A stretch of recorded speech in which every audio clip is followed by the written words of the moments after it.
Hello, and welcome to Scare You to Sleep.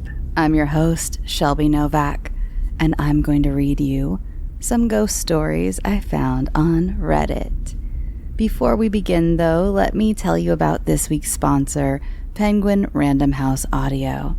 And just like the last time they sponsored this show, they were kind enough to send over a sample of an audiobook.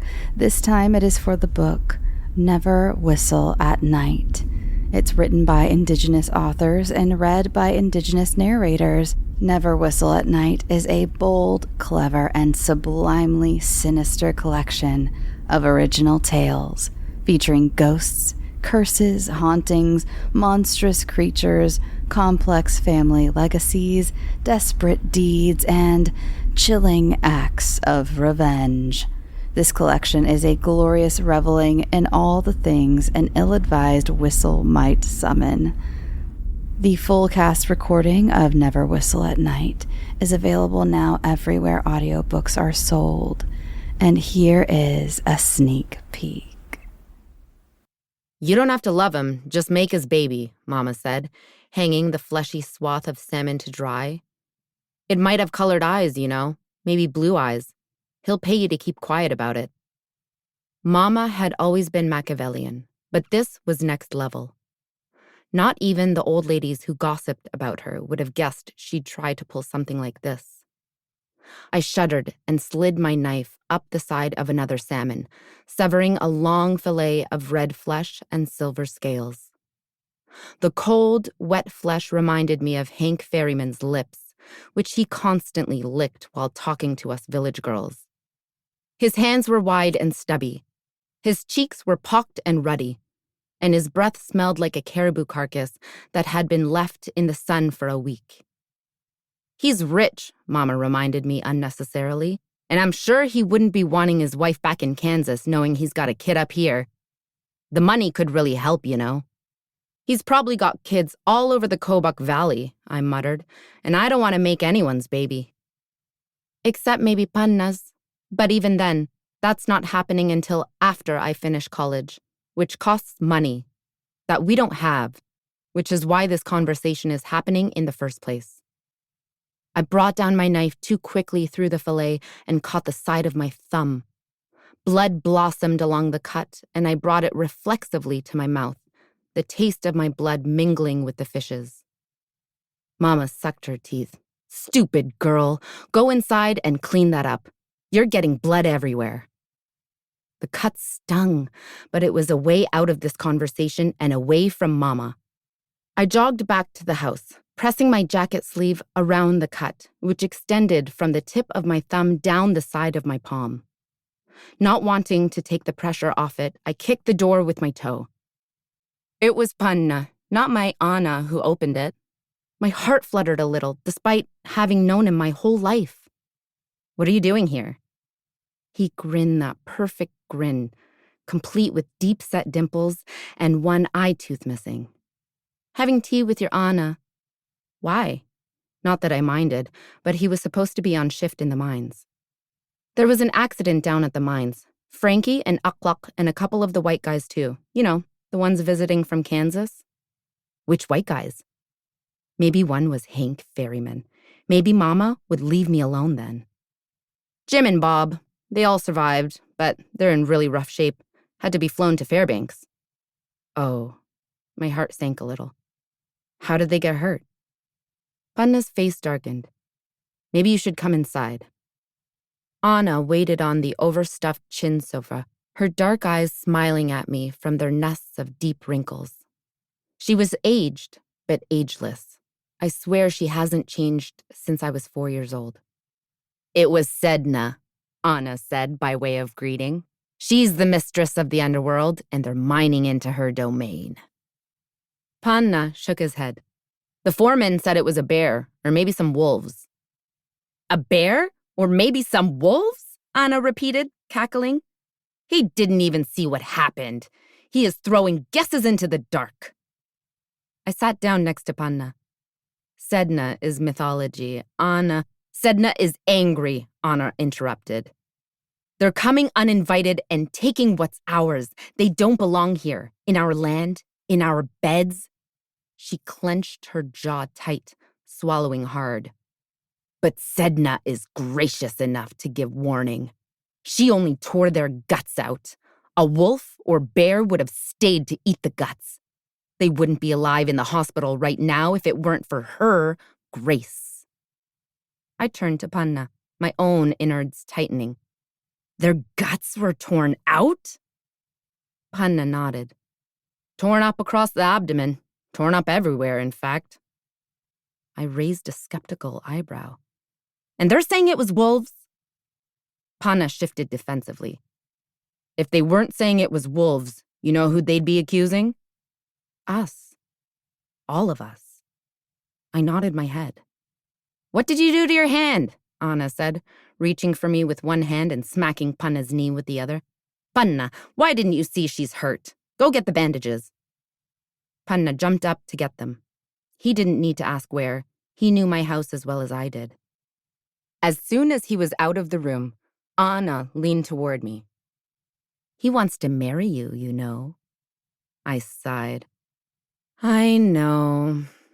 Panna had been saved last year by a visiting preacher and was now determined to marry me before I moved in. Common law marriage was what basically everyone else did, but not Panna, no. He wanted to go to a little white chapel and promise God he'd love me first. Remember, you can find the rest of that audiobook for Never Whistle at Night everywhere books are sold, and there is a link in my show notes. Now, let's get on with the episode. As I said up top, this is a ghost-focused Dark Reddit episode. Look, I know I throw a whole lot of weird stuff at you, especially these days. I've gone really off the rails with some of the high strangeness stuff, so I thought tonight it might be nice to take you back to the humble yet terrifying ghost encounter. Our first comes from the subreddit Ghost Stories. This was actually only posted 4 days ago.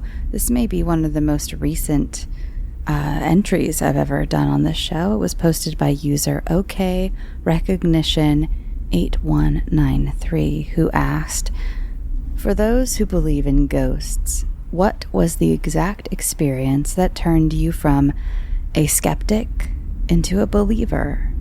I used to completely dismiss the paranormal as bad lighting, old houses settling, or overactive imaginations. But lately, I've been thinking about how many rational people have that one story they just can't logically explain. I'm completely with OK Recognition 8193 as well, because those are my favorite stories. People who really aren't even into the paranormal, and then they go, well, I have one thing that happened to me, and it's usually one of the most terrifying things you've ever heard in your life. So this first response is from user Blackmore_Veil, who said, I'll use my dad as an example. My parents' house is haunted. Everyone who has lived there or just visited has experienced something. But my dad always had an excuse. Footsteps on the stairs, it was the floorboard settling, talking in an empty room, someone's left the radio on. He even refused to accept it was paranormal when he heard someone blowing on a whistle when everyone was accounted for. Back to the story. I had him come in and fit a new kitchen when I was on holiday. The whole time he complained to my mom that he could hear someone walking round upstairs. The Alexa was playing when he got to the house, and someone kept moving his tools about. What made him believe, though, was when he opened the front door to start the day, and he saw an old woman standing on the stairs, plain as day. To this day, he swears that the house was empty and locked when he left, and still locked up when he returned. Then carried out a search after she vanished. I've always wondered what it would be like to see a full body apparition like that. And tonight we will have a lot of stories like that, because I don't know what I would do. I wonder how I'd react. Everyone reacts so differently too. This story had a few responses, and here's one of them from Pookie1688. They said, "Interesting. Ghosts often become more active during renovations. A couple I met said the ghost of an old woman always showed up when they did renovations on their early 20th century home. She clearly did not like having her house changed. They said their son came to stay and help with a new renovation for a week or so. They weren't home when it happened, but he was in the shower and pretty freaked out when they got home. He told them he was getting out of the shower and suddenly saw an old woman in the bathroom door glaring at him. She was clear as day and solid looking. He jumped back into the shower, and every time he peered around the shower curtain, she was still there. She finally vanished when his parents walked in the house." I've heard a very similar story to that before. I can't remember if it was on one of those paranormal shows or a podcast or what, because I've always had that image in my mind for years. I've had that image in my mind of, what do you do if you're in the shower and there's only one way out? And there's just, in my old bathroom at the last apartment I lived in, I always had that fear. I just knew one day I would be getting out of the shower or something, and I would see some sort of apparition. It was always an old woman too. I always thought about that, standing in the doorway. And what do you do? Do you leave? I've actually been tossing around a short story about that for a long time as well. Maybe I should get around to writing it.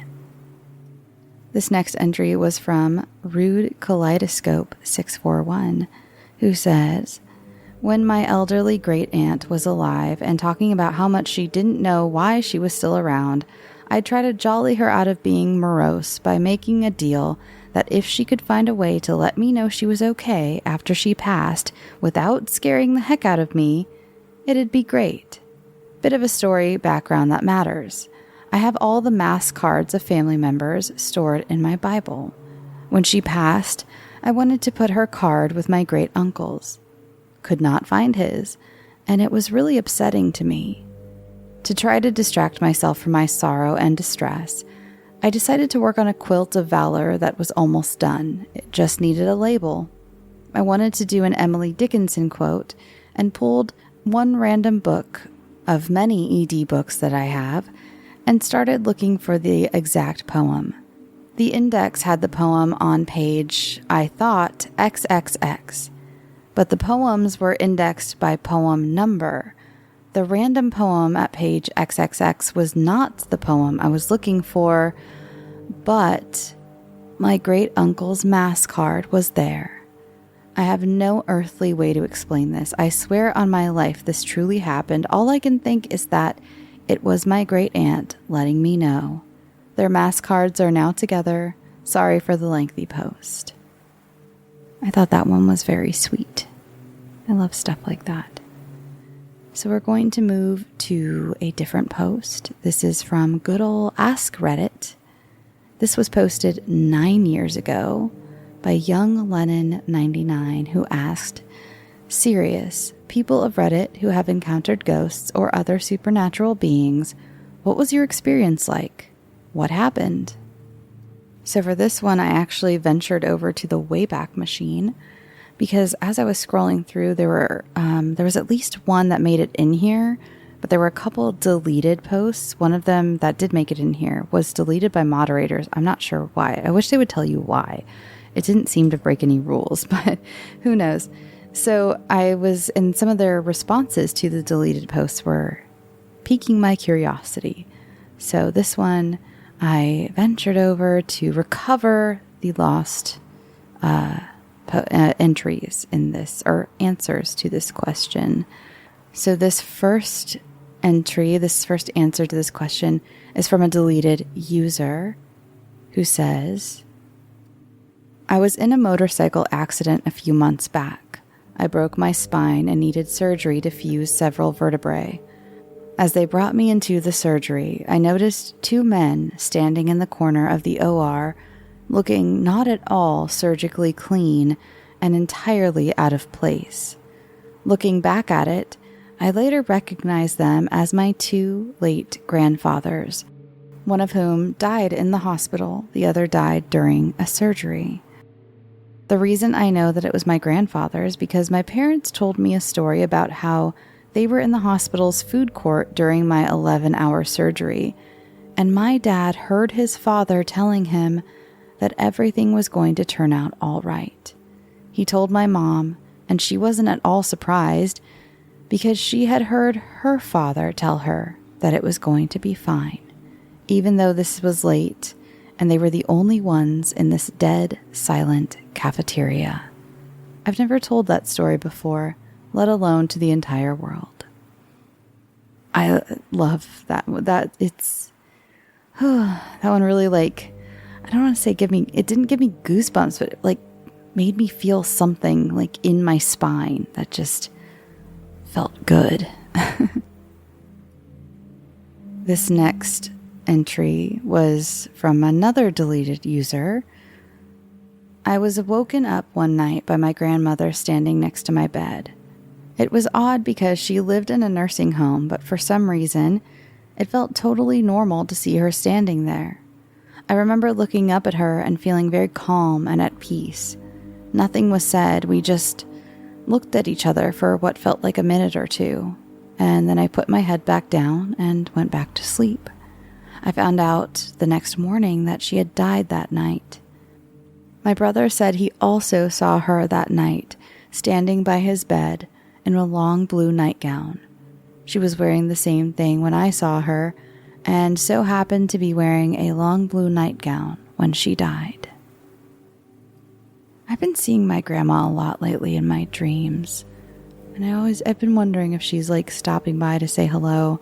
I've had a lot going on in my life lately that's pretty strange. I've been meaning to do a ramble about it. I actually did a 30-minute ramble one day for Patreon, and I deleted it because I felt like it was too rambly of a ramble. I'll have to check back in though, maybe talk about my weird dreams. Also, if you're listening and you realize, or you've noticed, that the ambiance is much lesser on this episode, I had a few people reach out to me for the last, I don't remember if it was Dark Reddit or True Stories, but it was one of these types of episodes where it's more commentary than the fictional ones, and specifically said that the ambiance was a little too loud and a little too much. So I decided to experiment a little bit on this one and kept it real low and somewhat fades in and out. I also had gone through some comments on some old episodes from before there were even comments available, but are now. And there was an episode I did years ago called Quietus, I think I called it. I think that's what it was called.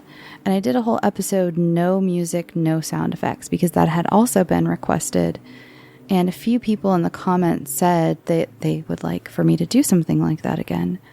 So I guess this is my way of easing into that. Let me know if you would like a fully sound effect and music free episode. Ambiance free, everything, just me speaking. Because I fully understand I've noticed a lot of the ASMR I gravitate towards doesn't have music in the background. It's just someone's voice speaking. So just thought I'd check in halfway through to let you know that you're not crazy. Do not adjust the dials on your radio and to see if this is something you like. All right, comment down below. This next entry was from Bright Eyes, or not entry, sorry, this is another response to the one that was posted 9 years ago, from Bright Eyes 10.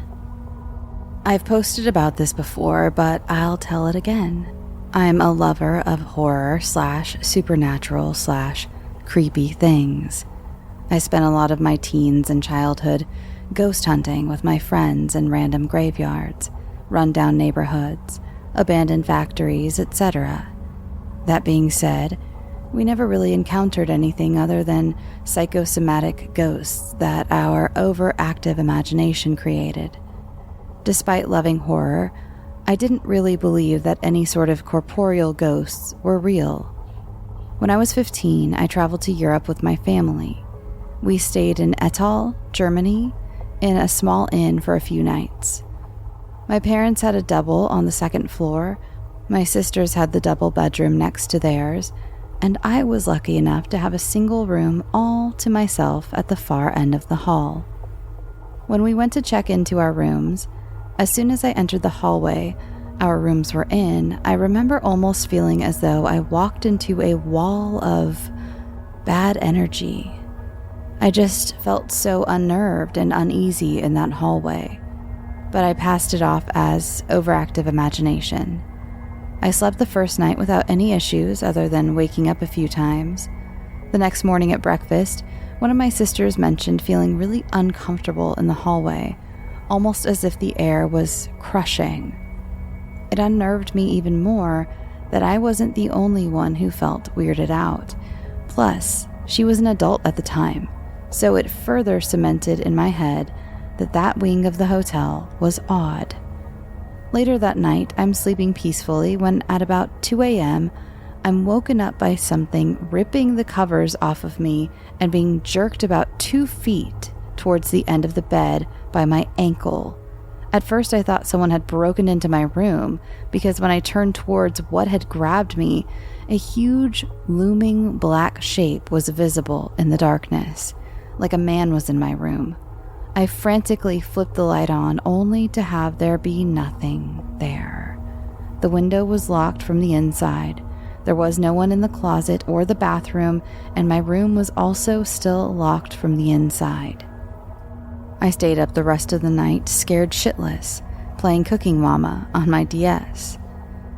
Next morning, we're at breakfast, and my sister mentions that she was up half the night because she thought she saw a person silhouetted against the wall of the room. But when she turned the light on, there was no one there. It was just a bizarre and creepy experience. We checked out that day, so I didn't get to experience anything after that. But it still freaks me out to this day. Being yanked down by your ankle, I don't know, man. I don't think I could have gone back to sleep after that, even after checking all the lights and things. But then, you can rationalize things. Maybe I was having a dream, like those dreams where you're falling, So scary. Today's episode is presented by Ice Cream Man. In theaters August 7th from the horror section. Writer and director Eli Roth wants you to cool off this summer in Baleen Bay, an idyllic small town that melts into sheer terror when an ice cream man serves up soft-serve sweets with harrowing hardcore horror. Ari Miller stars as the titular terror, topped with music by Snoop Dogg and effects by Oscar winner Adrian Moreau and Steve Newburn. Say it with me, folks. I scream, you scream. We all scream for Ice Cream Man. In theaters August 7th. Get tickets now. From the co-creator of Welcome to Night Vale comes a sequel series to the hit podcast and the New York Times best-selling novel, Alice Isn't Dead, called Don't Tell Alice. Keisha is back out on the strange highways and back roads of America on a brand new adventure involving parallel worlds and a family tragedy that might result in the end of all life on Earth. But whatever you do, don't tell Alice. Starring Jessica Nicole of Fringe and The Good Doctor, and with a full score and sound design by Night Vale's Disparition. Available on the Alice Isn't Dead feed wherever you get your podcasts, and ad-free and a week early on Patreon.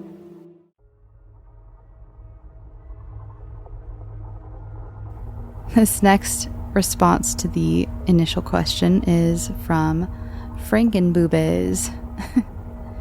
They said, I tell this same story every time the question is asked. So, here goes. Woke up to get a glass of water at night. Passed my dad on the way to the kitchen. I asked him something about where he was going.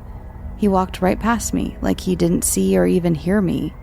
Just was in a type of trance, and he walked out the front door.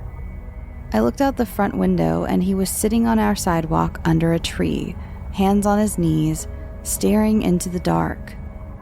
I went to my mom's room to ask her what Dad was doing, and she said, "What do you mean? He's right here." She scooted over, and there was my dad, laying in bed, asleep. Ugh. Doppelgangers, mimics, whatever they are. Stay away from me, that's for sure. I wonder if it only works if you, live with other people, though. Because I live by myself, and, who would they mimic? Who would they doppelgang, you know? Huh. Something to think about. Or is it? Some of you are like, no, girl, we don't need to think about that. This next story is very scary, and I want to go to this place. And okay, let me just get into it. This is from What If It's True is the username. And I have a little background for you because they actually told you to look something up, so I will let you know as we get into the story. So they said, if you hear stories about Greyfriars Kirkland in Edinburgh, Scotland being haunted, I advise you to believe them. I was visiting the city with my boyfriend. We were taking one of the haunted walk tours. Our guide was excellent. She was dressed in all black, very gothic, and was clearly a talented actress. Being 6 foot and 5'10", we towered over the other two couples and the two hen parties that were on the tour with us. Out of respect for them, we stood in the back of the group. When we arrived at the Covenanters prison, worth a Google search, I thought our tour guide was laying it on wonderfully thick. So, since this is where Shelby, I'm going to interject to tell you a little bit about Covenanters prison, because they said to Google search it, and I do what I'm told. And let me give you a quick little rundown of what we're going to experience alongside this Reddit user. I'm going to read you what's written exactly, or carved exactly, not carved. It's on a plaque that's at Greyfriars Churchyard. This comes from a plaque at this prison. So this says, the Covenanters Prison. Behind these gates lies part of the southern section of Greyfriars Kirkyard, which was used in 1679 as a prison for over 1,000 supporters of the National Covenant, who had been defeated by government forces at the Battle of Bothwell Brig on the 22nd of June. For over 4 months, these men were held here without any shelter, each man being allowed 4 ounces of bread a day. Kindly citizens were sometimes able to give them more food. Some of the prisoners died here, some were tried and executed for treason, some escaped, and some were freed after signing a bond of loyalty to the crown. All those who were persecuted and died for their support of the National Covenant in the reigns of Charles II and James VII were commemorated by the Martyrs' Memorial on the northeastern wall of the kirkyard. The Covenant, which was first signed in Greyfriars Kirk in 1638, promised to defend Presbyterianism from intervention by the Crown. In November 1679, the remaining 257 men who had been sentenced to transportation overseas were taken to Leith and placed on a board ship bound for the American colonies. Nearly all were drowned when this ship was wrecked in the Orkney Islands, where there is a monument to their memory, but 48 of the prisoners survived. The section of the kirkyard used to imprison the Covenanters lay outside the existing south wall and included the area now covered by buildings on Forest Row. The area behind the gate was laid out for burials in 1705 and contains many fine monuments, but these did not exist at the time of the prison. This plaque has been provided by the Greyfriars Kirkyard Trust with the support of the Scottish Covenanter Memorials Association. So it was like an open-air prison, and I just find that so fascinating that these men were all locked up, and then some of them survived all of these horrors, such as being left out in the elements in Scotland, starvation, being only given 4 ounces of bread a day, the executions. And then they're like, okay, we're going to ship you off to America. And then there's a shipwreck. And then there's another plaque. Like, some of these guys had 2 plaques because they have this plaque and then they got the other plaque on Orkney, in the Orkney Islands. And then 48 of them survived. I guess they made it to America. I didn't do a ton of research, and I don't even know anything about this part of Scottish history. So my apologies for my ignorance, but I did want to give a little bit of a background on this horrific prison before I told you this absolutely bonkers ghost story. Okay, let's return to the story. She seemed genuinely concerned for our safety. She discussed how people get pushed, pulled, scratched, etc. She told us that there was no shame in wanting to leave. If we got scared, she would lead us out. We were having a great time. And then, something yanked on the back of my hair. My boyfriend saw me jerk back and we both spun around. But we were at the back of the group. It was impressively strong, and it scared the crap out of me. We continued into a crypt in the Covenanters' prison. Again, we stood at the back of the pack, but this time, I was a little less happy about it. While our guide talked, I felt another tug on my hair. This one was much weaker than the last, so I could have just caught my hair on my jacket or purse. I was pretty freaked out. Some of the girls from one of the hen parties were pretty impaired. One girl was standing in front of us. I remember thinking that she was very brave to wear white pants and a light yellow t-shirt to the muddy cemetery on a rainy day. She started jerking her right knee forward at an odd angle. After a few times, she turns around and yells, "Stop fucking kicking me." Shit. My boyfriend and I look at each other, and the other couple standing beside and slightly in front of us. None of us were anywhere near her. Now, this girl was pretty intoxicated, so while I was already freaked out, I was prepared to disregard her until the last kick. I was watching her leg, and clear as day, she bent her knee forward and gasped as I saw a muddy footprint appear on the back of her pants. They were bright white, and we all confirmed after the fact it was a footprint. We could distinguish toes. At this point, I grabbed onto my boyfriend for dear life and held on until the guide was done talking. As soon as she was done, the other couple joined us in running out of that crypt. We all chatted with our tour guide and a couple of her coworkers for a while. She told us that our experience is pretty standard there. She wasn't acting when she warned us. Edit. I just wanted to say thank you for all your kind replies. If you're interested, we took the City of the Dead tour. They have a few, and we enjoyed them all. Even if you don't believe/don't care about the paranormal, the tours are an excellent opportunity to learn about the city and its history. If nothing else, it's very entertaining. Yes, this is the cemetery that J.K. Rowling based some characters on. Our guide pointed out a lot of the headstones that inspired characters' names. They did do the cheesy guy jumps out in a mask thing. It was fun, ended the tour with a laugh. And the actual history of the Covenanters' prison is horrific and a good reminder to be nice to one another. Yes, the cemetery is basically a cake of dead people and dirt. And there was a reply. There were several replies to that one. This is one reply to that story from Princess Peep. Last year, I was in Edinburgh with my boyfriend and had a similar experience. While we were on the haunted tour, we were standing in the back behind everyone so I could translate what the tour guide was saying to my boyfriend without bothering anyone. We constantly heard people behind us. There was no way anyone was behind us, though. At one point, I felt a hand on my shoulder and was pushed forward.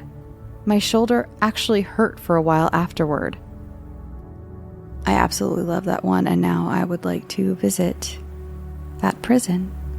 It's crazy how much activity is there, though. It sounds as though maybe if you go on a ghost tour there, don't stand in the back, or do, depending on what kind of experience you'd like to have. But yeah, Scottish listeners, shout out, let me know. Have you been there? Is it that terrifying? I would love to research that part of your history too. It seems like it was a pretty, a part of history that was high in contention. So interesting. So this next story is also about Scotland. Wasn't there one earlier about Scotland too? Scotland, you're having your moment. I swear sometimes there's a little bit of a weird synchronicity. Remember that one time there was like a bunch from Finland all of a sudden? That was strange. This one, I did not seek out Scottish stories on purpose, but here they are. Scotland in the chat. So this was one I did need to go to the Wayback Machine to find because it was deleted by moderators. And when I read it to you, I don't know. Sometimes I wonder if it was deleted by mods because like that person ended up like popping off somewhere else and they got banned from the group. I don't know. This is from Steve, 2016. I was staying with a friend in a remote house in Scotland. In the middle of the night, I woke up to go to the toilet and suddenly it was very, very cold. And I heard someone complain, "They always make this room dirty. Always, always. And I'm cleaning all the time and still it is dirty." It was so cold for a moment. And then it was over. The next morning, I told the house owner that last night it suddenly was very cold in the bedroom when I went to the toilet, and before I could say anything else, he asked immediately, "Who have you seen?" That who part sent shivers down my spine. Not what happened, but who have you seen? Later, he told me his daughter and son-in-law had lived in that very room, and the son-in-law had died in an accident. He loved to keep the room spotless. Even typing this still sends shivers down my spine. Ooh. And here is another response to that same question from Ink-Smudged Hands. Growing up as a Navy brat, I lived in several houses, but only one was haunted. The thing was, it was a brand new house. However, the land was old and had a bloody history.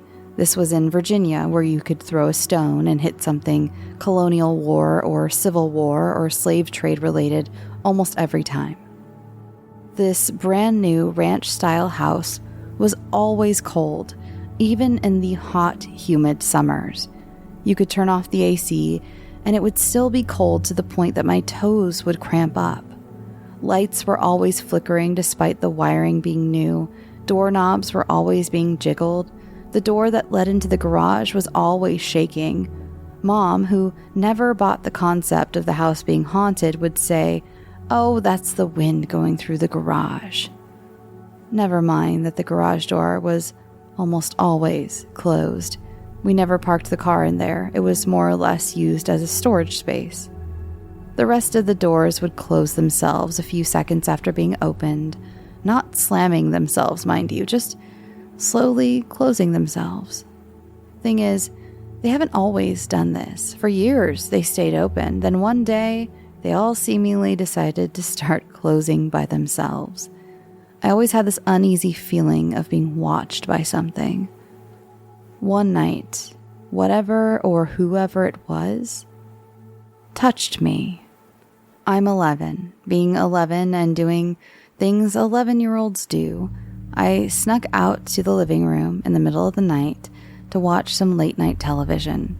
Like every kid who does, I had my face inches from the screen and the volume almost down to 0. An itch began to build right between my shoulders, almost like someone was poking me. I reached over, and that's when I felt it. A hand. A man's hand. My fingers touched in between fingers and brushed knuckles. I gasped and turned around. Nothing.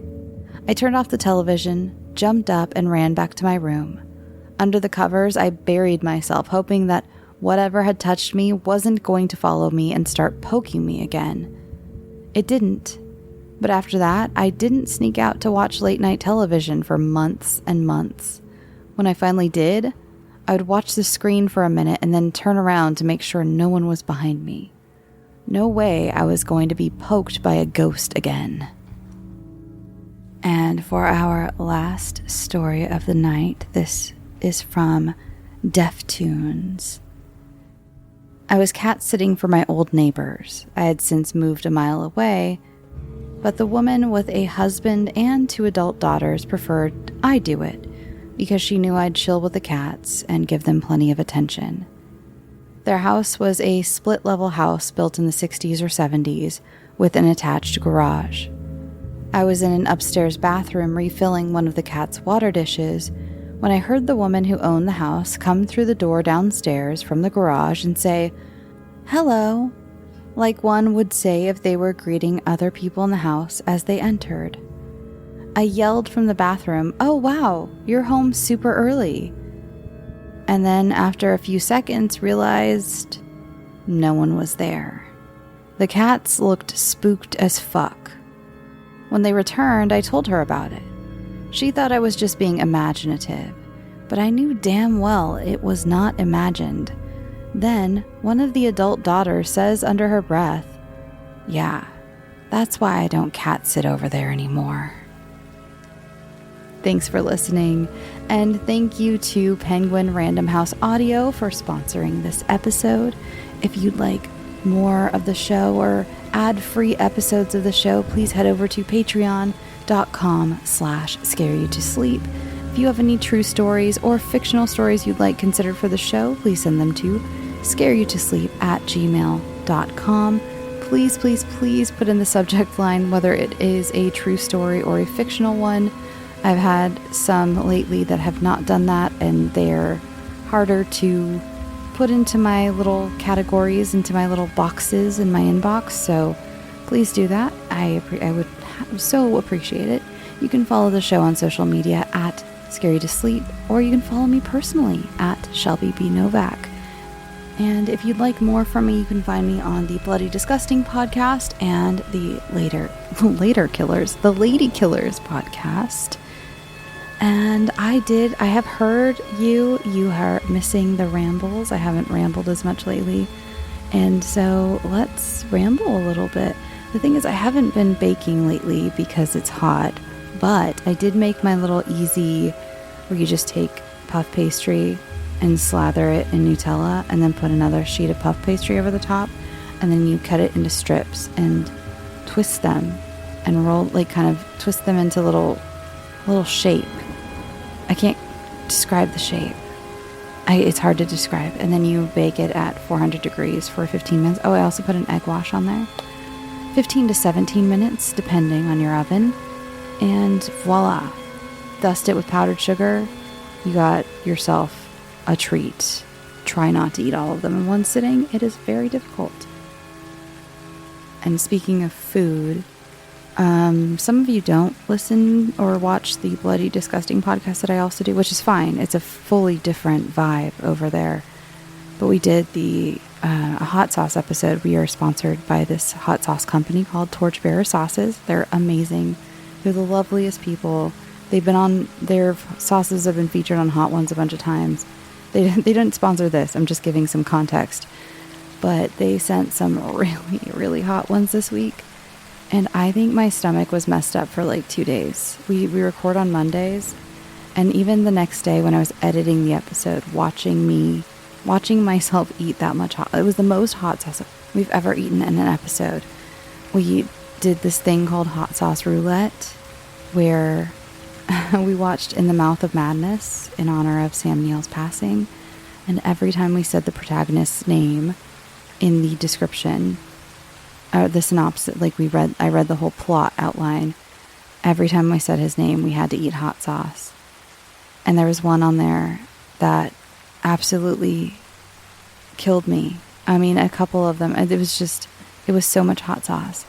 So anyway, my week was kind of thrown off culinarily because of that. But I did make my little pastry things, and those were delicious. So yeah, I will do a ramble soon on Patreon. Like I said, I did one, and then I just deleted it because it felt silly. And so, yeah.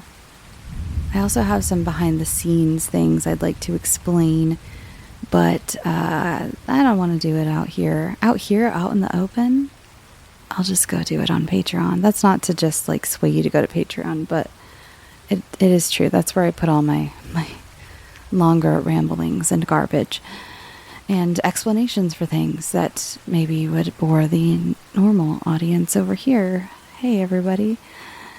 So I'm going to go to sleep now. I'm going to get up early to go see the Odyssey by myself. Yeah, I don't know what snacks I'm going to eat. It's like an earlier showing because everything is sold out for weeks. And what does one eat? Last time I went to an earlier showing, though, it was The Devil Wears Prada 2, and I just had a hot dog for breakfast. If you follow me on Instagram, you probably remember that.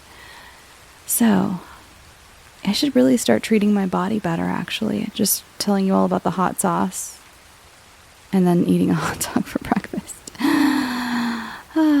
But YOLO, you know? Okay, I'm gonna go, and you're gonna go, and we're gonna go.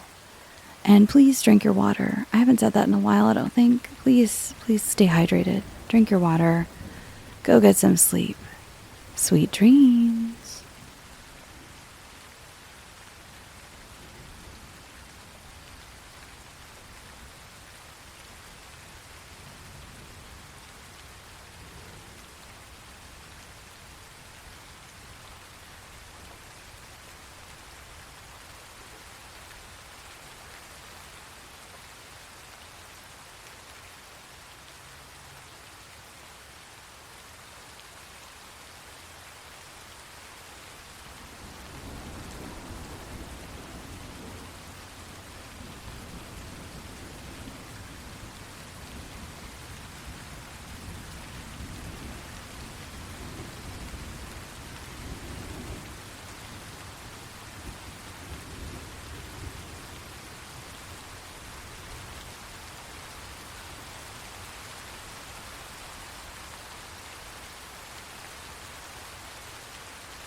Today's episode is presented by Ice Cream Man. In theaters August 7th from the horror section. Writer and director Eli Roth wants you to cool off this summer in Baleen Bay, an idyllic small town that melts into sheer terror when an ice cream man serves up soft serve sweets with harrowing hardcore horror. Ari Miller stars as the titular terror, topped with music by Snoop Dogg and effects by Oscar winner Adrian Moreau and Steve Newburn. Say it with me, folks. I scream, you scream. We all scream for Ice Cream Man. In theaters August 7th. Get tickets now.